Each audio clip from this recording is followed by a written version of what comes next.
عزیز طلباء و طالبات، ہمارے آج کے لیکچر کا موضوع ہے اردو ناول کا فن۔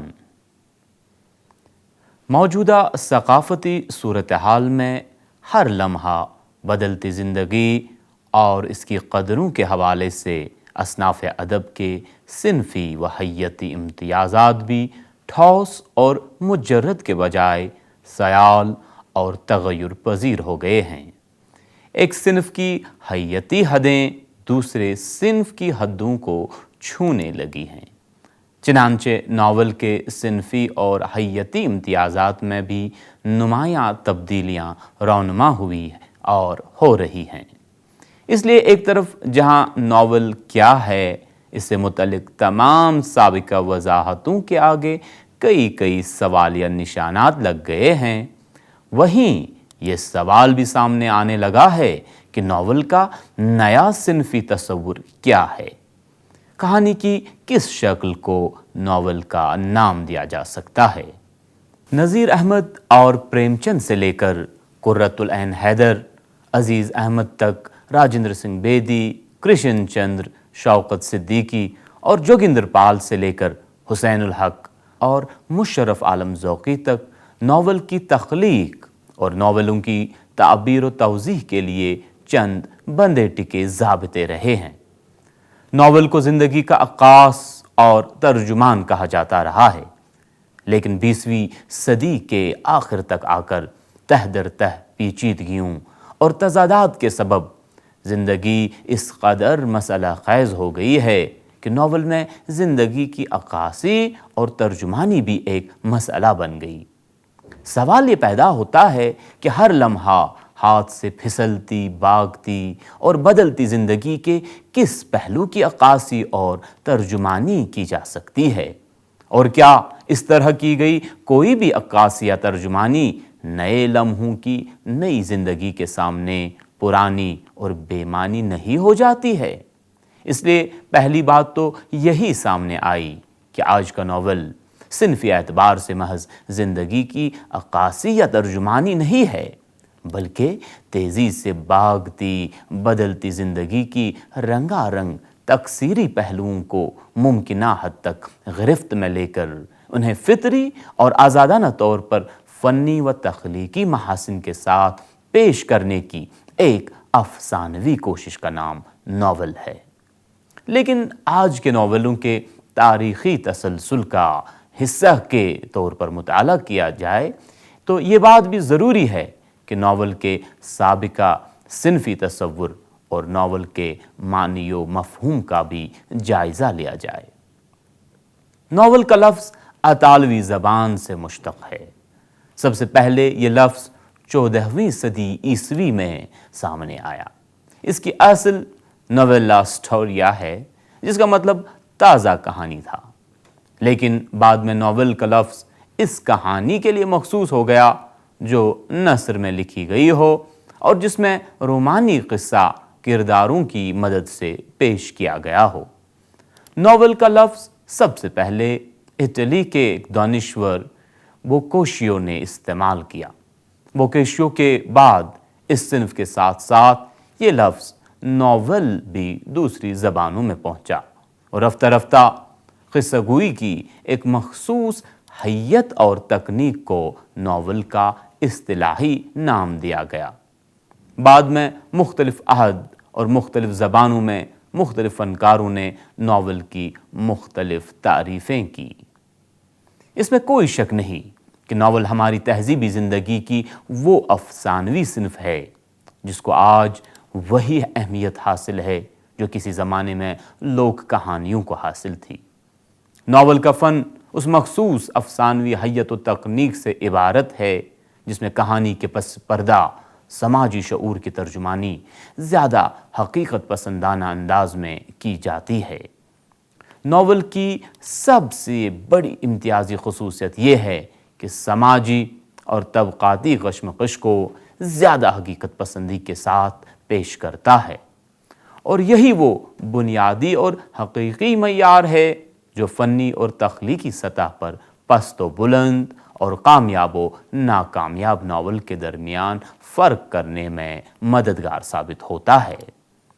ناول کے سلسلے میں سماجی حقیقت نگاری اور طبقاتی تصادم و کشمکش کو بنیادی اور حقیقی معیار اس لیے قرار دیا گیا کہ ان کا تعلق روح فن سے ہے، یعنی یہ ناول کا داخلی فنی پیمانہ ہے۔ خارجی سطح پر ناول کے دوسرے فنی اور تخلیقی تقاضوں کو نظر انداز نہیں کیا جا سکتا، جن کے دائرے میں کردار نگاری، واقعہ ترازی، پلاٹ وغیرہ آتے ہیں، لیکن فن کے صرف ان خارجی تقاضوں کی روشنی میں کسی بھی تخلیق کے متعلق حتمی اور قطعی فیصلہ نہیں کیا جا سکتا، کیونکہ کسی بھی فن کی داخلی اور خارجی قدریں آپس میں اتنی گھلی ملی ہوتی ہیں کہ دونوں کے بیچ واضح خط امتیاز نہیں کھینچا جا سکتا ہے۔ ان میں پھول اور خوشبو، جسم اور روح کا تعلق ہوتا ہے۔ ظاہر ہے کہ جسم اور روح کے درمیان خط امتیاز نہیں کھینچا جا سکتا، البتہ دونوں کے الگ الگ وجود کو سمجھا جا سکتا ہے۔ بقول پروفیسر اسلم آزاد، اقتباس شروع، فرد یا انسان کی زندگی ایک ہری اور سطحی نہیں ہے، اس کے اندر گہرائی و گہرائی اور ہمہ گیری ہے۔ خارجی اور داخلی دونوں ہی اعتبار سے اس میں بوقلموں تنوعات موجود ہیں۔ انسانی زندگی سماجی حالات سے اثر پذیر بھی ہوتی ہے اور ان کو بناتی اور بگاڑتی بھی ہے۔ ناول نگار اپنے عصری حالات اور داخلی زندگی کی تمام پیچیدگیوں کا بغور مشاہدہ کرتا ہے اور اپنے دور کے مختلف نوع انسانی تجربوں کو ایک خاص فنی سلیقے کے ساتھ بیان کر دیتا ہے۔ تخلیقی تجربوں کے اظہار کا یہی فنی سلیقہ ناول کے فن کے تصور کو پیش کرتا ہے۔ اقتباس ختم۔ ناول کے فن کی تشکیل و تکمیل کے لیے درج ذیل عناصر کی اہمیت تسلیم شدہ ہے۔ قصہ پن، پلاٹ، واقعہ، کردار، پس منظر، زبان و بیان اور نقطۂ نظر۔ اب قصہ پن پر چند باتیں۔ ناول میں زندگی کی واقعات و تجربات بیان کیے جاتے ہیں، لیکن ان کے طرز بیان میں قصہ پن کا ہونا بے حد ضروری ہے۔ ناول میں دلچسپی قصہ پن سے ہی پیدا ہوتی ہے اور اسی خصوصیت کی وجہ سے قاری ناول سے لطف و مسرت کی کیفیات آخذ کرتا ہے۔ یہ عنصر دراصل انسان کے اندر فطری طور پر موجود وہ جذبہ تجسس کی تسکین کا وسیلہ بنتا ہے، اور اس جذبہ تجسس کی تسکین کے رد عمل میں قاری کے اندر انبساط و مسرت کی کیفیت پیدا ہوتی ہے۔ عام زندگی کا یہ تجربہ بھی ہے کہ لوگ دوسروں سے متعلق واقعات و حالات کو جاننے کے لیے بے چین رہتے ہیں۔ کہیں کوئی غیر معمولی صورتحال پیدا ہوتی ہے تو اس سے متعلق تفصیلات کو جاننے کی خواہش دل میں مچلنے لگتی ہے، اور جب تک تمام اطلاعات و معاملات سامنے نہ آ جائیں تسلی اور تشفی نہیں ہوتی۔ ناول کے واقعوں میں قصہ پن پیدا کرنا اور قصے کو زیادہ دلچسپ بنانا کوئی آسان کام نہیں ہے۔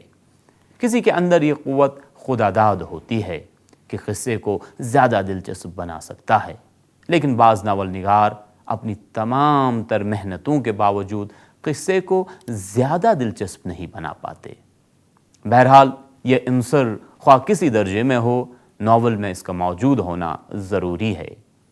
ظاہر ہے کہ جس قصے میں دلچسپی جتنی زیادہ ہو، قاری کے لیے وہ اتنا ہی پرکشش ہوگا۔ اس سلسلے میں یہ نکتہ بھی قابل توجہ ہے کہ دور از قیاس قصوں کے مقابلے میں قرین قیاس قصہ زیادہ پرکشش ہوگا، اس لیے کہ ایسے قصوں میں ہماری زندگی ہی کے خارجی اور داخلی نقشے ہوتے ہیں، لیکن قرین قیاس قصوں میں تجسس کے عنصر کو برتنا اور شروع سے اخیر تک برقرار رکھنا زیادہ مشکل ہے۔ دور از قیاس یا فرضی قصوں میں